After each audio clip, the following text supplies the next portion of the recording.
Aujourd'hui, nous avons le plaisir d'accueillir Marie-Josée Roussel, d'origine québécoise et martiniquaise d'adoption, conseillère et expert immobilier.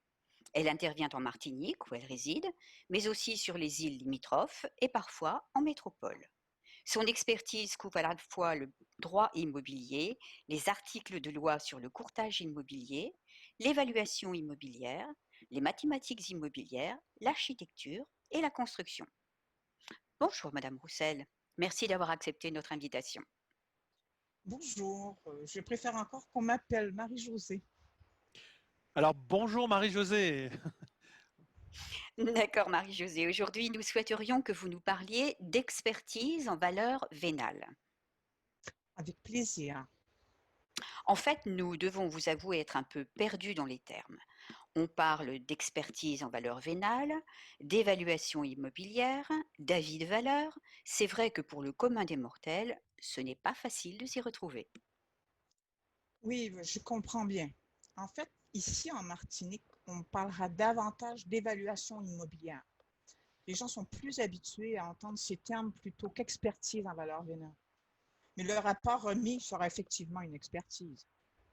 Et en quoi consiste l'expertise en valeur vénale?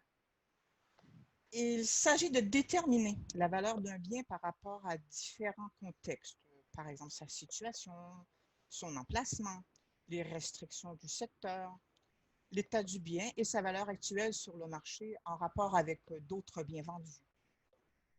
Et en quelles circonstances pouvons-nous avoir besoin de ce genre d'expertise, Marie-Josée? Oui, il existe de nombreuses circonstances nécessitant ce genre d'expertise. On l'utilisera pour déterminer la valeur d'une succession immobilière, dans le cas d'un divorce, pour le partage des biens, pour une liquidation de communauté, une donation, une vente ou même un achat immobilier.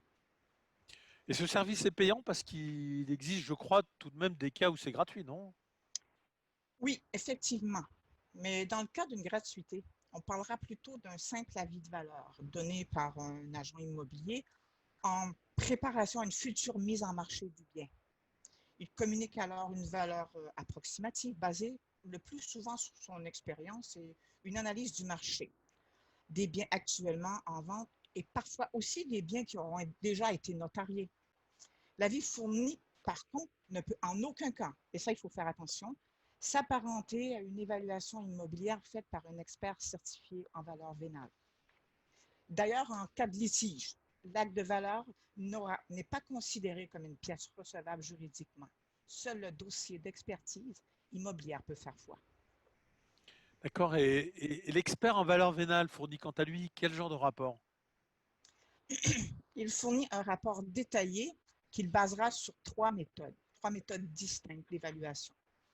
La première méthode sera la valeur par coût actualisée de la construction, c'est-à-dire c'est une méthode qui consiste à prendre comme point de départ le coût d'une construction neuve auquel on appliquera différentes pondérations compte tenu entre autres de l'âge et de l'état de la propriété.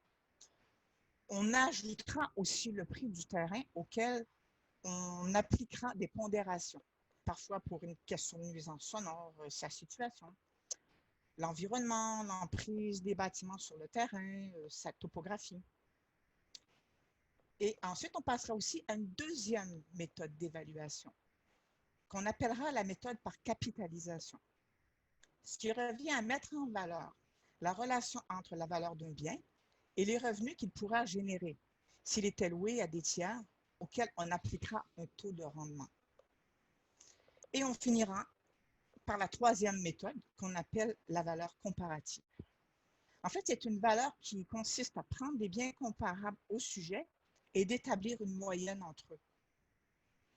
Et pour vraiment déterminer la valeur du bien, on utilisera l'accumulation de ces trois méthodes d'évaluation pour arriver à son juste prix. Comme on peut le constater, de nombreux critères entrent en ligne de compte pour l'élaboration d'une expertise en immobilière vénale et nécessitent de nombreuses heures de travail et de recherche. Il demeure aussi très important pour le demandeur que le rapport soit clair et facile à comprendre. Oui, bien sûr. Vous êtes aussi conseillère en immobilier, il me semble. Oui, j'ai fait mes études au Collège immobilier du Grand Montréal. Et bien que le métier soit très différent au Canada, l'approche client demeure néanmoins à peu près la même. Ceci dit, je préfère éviter de prendre un mandat de vente d'un bien que j'ai expertisé. J'aurais l'impression d'entrer en conflit d'intérêts avec moi-même. Je préfère donc en référer à un collègue. Bien sûr. Et l'immobilier, c'est quoi pour vous? L'immobilier, c'est la vie des gens, c'est leur intimité, c'est leur joie, leur peine, leur lâcher prise, leur projet de vie. C'est un métier qu'il faut exercer avec beaucoup de passion, d'empathie et surtout beaucoup de discrétion. Je crois que de tous les aspects de ma profession, c'est encore le côté humain qui me passionne le plus. De toute façon, un projet immobilier, on s'entend, c'est avant tout un projet humain. On sent que vous êtes habité par votre passion de l'immobilier. Une dernière question, Marie-Josée. Avez-vous d'autres passions dans la vie? Oui, j'en ai plusieurs.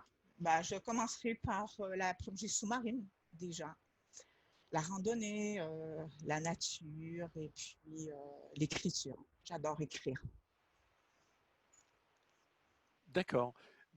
Écoutez, merci Marie-Josée d'avoir partagé avec nous ces moments intenses, votre amour du métier, de nous avoir apporté tous ces éclaircissements. Nous aurons le plaisir certainement de vous inviter très prochainement pour que vous nous parliez de vos autres passions. Merci Merci, Marie-Josée et Marie-Josée. à À bientôt. bientôt. Merci. Merci. Merci Marie-Josée. Merci à vous. Tout le plaisir a été pour moi. Merci.